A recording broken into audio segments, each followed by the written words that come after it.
Also in Washington, American veterans around the country again gathering at the World War II Memorial on the National Mall, protesting the partial shutdown. Moments ago, here is one veteran at the mall. Behind me, ladies and gentlemen, are representatives from the military coalition. They have my back, unlike the administration and Congress, which doesn't have my back. As we stand here, the government is shut down, military readiness is eroding, veterans fear they will not, disabled veterans fear they will not be getting checks, dependents and survivors have that worry. That shouldn't be. Former Navy SEAL Ben Smith is with me now, and Ben, good day to you. You were quite vocal on Sunday, you got a lot of attention for what appeared to be a short but very succinct speech at the World War II Memorial. You said something to our producers a bit earlier today. You think the government is trying to provoke the veterans to do something. What do you mean by that? And that's just not my statement. I mean, within the people who see things wrong here, who are looking at the shutdown, this can be absolutely planned, and it's a conversation topic. They want us to do something. They either want to diminish our voice or our significance, or draw contact, and they can crush us. I mean, you've got Sheila Jackson Lee, who is calling for martial law to end the shutdown. I mean, that's insane. That's getting rid of the Constitution of the United States, which is also what every service member has signed up to and including their life for, to protect and defend the Constitution of the United States against enemies both foreign and domestic. So we've got a government here that seems to be wanting to create the conditions that they want to take our Second Amendment. You know, they're going for the Second Amendment. They're trying to take guns from the veterans with PTSD and all those types of things.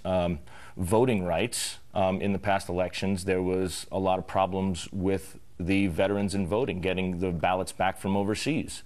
And they want to discredit the military and get us to do something stupid so they can lock us down, get rid of, you know, you can call it a conservative Tea Party movement. It's more people who believe in the foundations of this country are the people that they're poking at, which are the citizens of this country. Well, and that's the people in the government. Make sense of this. We're looking at the World War II Memorial there in Washington. I mean, it's essentially a sidewalk that comes off the mall. Why would the government put up barricades, pay people, spend the money, so that they could install barricades to keep people out? Why would that happen? Well, there's such political dissension in the country. They're thumbing their noses at each other. And the thing is, the American citizen and the American service member are now the battlefield. They're trying to fight over us or to get votes, and it's become a political war game. It's like a cold civil war out there for which way the country wants to go, and the right isn't the right anymore. There's no real political figures who believe in the Constitution. And, you know, I could name a few of them who I would kind of trust on the Hill. It's amazing. Only a few. They're using us. Yeah, and you've made the point clear that, you know, you think the military is being used as pawns in this whole fight back and forth. Tell me about the Oath Keepers. Who are these people trying to keep the memorials open in Washington? Yeah, the Oath Keepers are going to be standing watch there. When I was there at the event, I had to do security for people coming in, you know, like the figures coming in and out, and I needed people fast. And the Oath Keepers, you know, have always been there. We have a good relationship, and they helped set up the security. They helped. So they're kind of standing. They're kind of standing guard right now, right, Ben?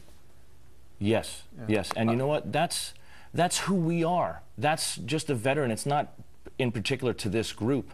Any veteran who sees something going on, that's why you see in a lot of, within the movement or the protests that are happening on, I don't know, my side of the fence, whatever side that is, politically, I don't know these days, but There's no violence, there's no profanity, no one's there's drunk, they're not paid to be there, and there's respect and dignity. They're there just to keep order and everyone in line to be good. That's what they're there for. Well, you're in Knoxville, Tennessee today. I imagine you'll be in Washington again very soon, and we'll see what happens here at the memorial today. Ben Smith, thank you, and thank you for your service in Iraq in 2005 and 2006. This Ben is for Smith. the service members who didn't come back. Thank you, Ben. Thank you. To our viewers at home, tell us what you think. Is the government using the military as pawns? You can send us a tweet at Martha McCallum, at Bill Hemmer. Our lines are open right now. He was exceedingly vocal in some of the clips that we have watched from Sunday's rally. And we'll see what happens today. Trying to get the government back open. They're working on that right now. We had just had in our urgent queue that they have the Republican House members have asked all staff members to leave the room. So it is only members that are in the room right now as they try to hammer this out, and we'll see how it goes on their side.